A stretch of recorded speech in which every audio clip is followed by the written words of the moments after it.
Welcome, and join me on a day trip to one of Japan's most iconic landmarks, Mount Fuji. I decided to join a day tour, booking with the company on Klook for this trip, simply because it made my life much easier without having to do much planning in advance. The chances of seeing Mount Fuji clearly is about 30%, so be flexible with your itinerary to avoid any disappointment. Meetup was at Tokyo Station at 7:30 in the morning. I checked in with our guide, hopped on the bus, and began our 2-hour drive to Mount Fuji. If you prefer going on your own, you can take a Shinkansen train from Shinjuku Station to Kawaguchiko Station. This brings you to the foothill of Fujisan, where you can take a bus to the surrounding viewpoints in Kawaguchiko. The bus brought us through the picturesque countryside of Yamanashi Prefecture, and as we approach Fujisan, you can see this mammoth of a volcano revealing herself. We arrive at the Arakura Fuji Sengen Shrine, at the foothill of Mount Arakura. After grabbing myself a bottle of water, I made my way towards the pagoda. Making my way to the steps, I spotted a cool post with a graphic of Fujisan, only to realize this is warning me of the 398 steps I'm about to take. Good thing I had to take sandal this morning, so I psyched myself up and started the climb. Not going to lie, those were some steep steps and got my heart pumping. This just means I've earned a quota to feast later. Initially, I was a little underwhelmed because I always expected the pagoda to be bigger, but perhaps my perception is just skewed by Mount Fuji. The pagoda stands at 5 stories tall, built in 1963 as a peace memorial. It now serves as an iconic viewpoint of Mount Fuji.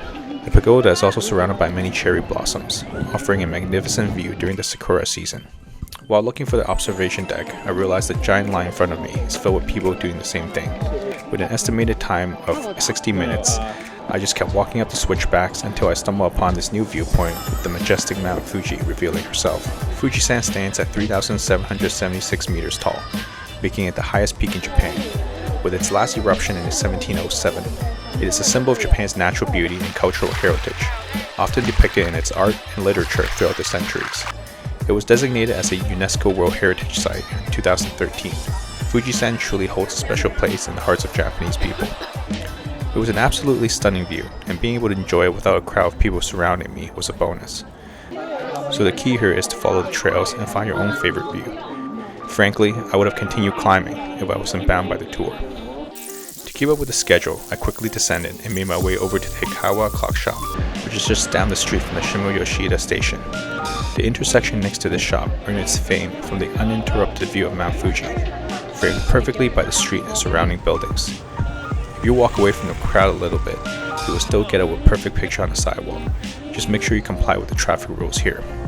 Then we are off to our next stop at Oshino Hakkai Ancient Village, made famous by its 8 crystal clear ponds fed by the melting snow from Mount Fuji. The water here is so clear that you can see to the bottom. Oshino Hakkai is a former lake that dries out, leaving behind these springs. The village itself is steeped in history, with traditional thatched roof houses and serene gardens.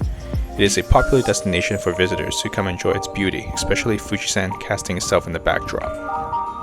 This village also serves as a refuel zone for visitors looking to grab some snacks, enjoy a hot meal, or purchase souvenirs. I came upon this local restaurant selling hoto noodles, the perfect meal after that climb. Hoto noodles are a regional specialty in this prefecture, and historically a staple food for the samurai. After a 10-minute wait, they showed me to my terrace seat, where I was taken aback by the amazing view of Mount Fuji. As for the food, it was tasty. Perhaps I was just hungry, but that giant pot of hoto noodles really did hit the spot. They are chewy like udon, but it is a flat noodle, similar to fettuccine but thicker. It works nicely with the miso soup, and it includes plenty of seasonal vegetables and chicken. If you're tight on time, this spot may not be for you, but I thoroughly enjoyed it, and the staff was very kind despite being so busy. The next stop is the famous, or now infamous, Lawson convenience store. It is a cool photo spot if you're looking to grab a quick snack or drink along the way, but I wouldn't say it is anything special. If you do stop by though, please be aware of your surroundings and don't take pictures on the road. After this quick stop, we finished off our day at Oishi Park, located on the northern shore of Lake Kawaguchi. This park offers breathtaking views of Mount Fuji by the lake. It is definitely a good spot for a relaxing stroll and taking in the natural beauty of the area. This park is also known for some of its impressive flower displays, including lavender in the summer, but the weather was still chilly in April, so I didn't get to see that at all.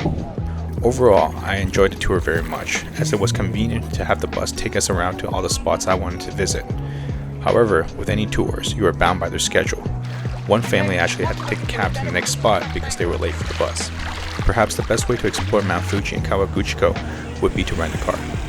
Hope you enjoyed my day trip to see Fuji-san. Drop a like and subscribe to follow more of my adventures in Japan.